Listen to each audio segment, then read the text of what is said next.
Shit, how's it going? Oh, right. Sarah, Hi. what are you doing here with all this, like, sort of pieces of paper and black plasticky stuff? What's all this about? This is a barbecue grill mat. You buy it in a roll, and I'm making liners for the bread tin so that it doesn't stick to the tin when it's cooking. Okay, what's the point of this? So this is the bread tin that you make your sour bread That's loaves right. in. Yes, it's a sort of like a sandwich loaf tin, and But wait a minute, I thought sourdough bread was always that sort of like not in a tin. So you can make sourdough bread in a tin as well. Yes, it depends on what sort of shaped loaf you want. Okay, so any bread can be sourdough. As long as you use the sourdough starter. Okay, it's all about sourdough. Really means you're using live, cultured yeast rather than dried yeast. Exactly. Yeah. Okay. So because So what's this thing? Well, because I prove the sourdough in the tins before I cook it, they tend to stick to the tin. I tell you what, Sarah. Rather than we're starting this before anyone understands it, why don't we go and see the finished product first, and then you can understand what we're trying to make. In those ones in the oven. Let's just go here. Come through to the kitchen. And Sarah's got some. I think what are they proving in here? Yeah, this is the dough. I've just put it in, but this is the dough proving, the sourdough proving in the tin. So this is And I leave. This is. Oh, sorry, I'm interrupting you. Go on. I leave it in here for 3 hours. It's on 40-degree temperature proving setting on the oven, or sometimes people just put the oven light on to give it a little bit of warmth.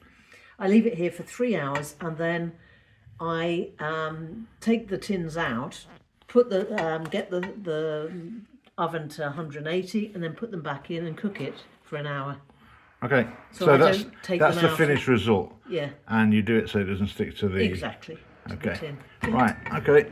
Let's go and see how you make it. Come through. Whee. Right.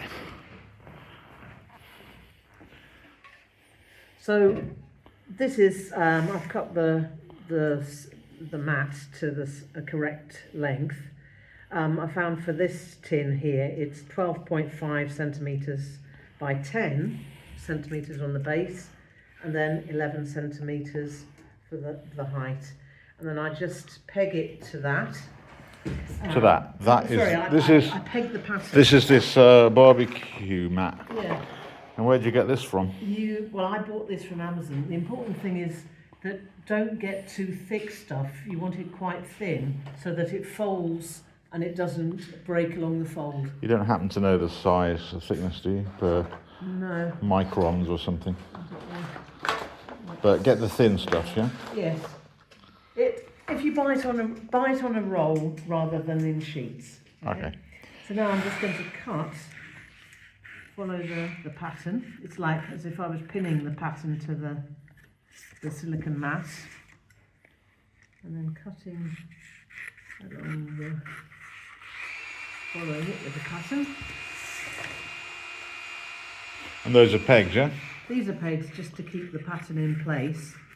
But do you put folds into this stuff? I will do when I've finished cutting it, yes. How do you get the folds in? Hang on. So when I sit and watch you do this for ages, shall I pause it? You pause it, can you? Okay. Finish cutting. Now taking off the pegs. Taking off the pegs off the pattern. And here. Keep the pattern because that's your size for future. And then just very gently fold it in, and then using your finger just make a quick fold. And that folds good enough forever, is it? Yes. Yeah.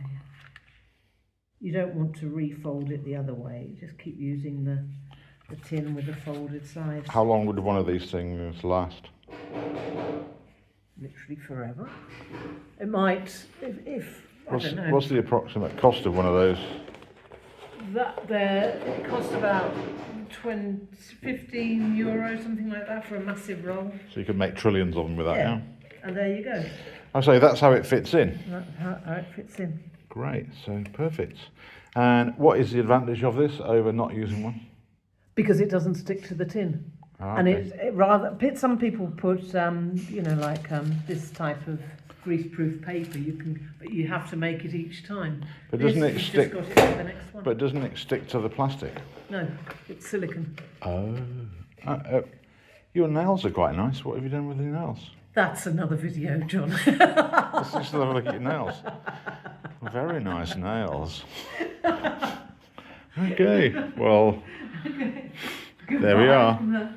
The sourdough making masterclass.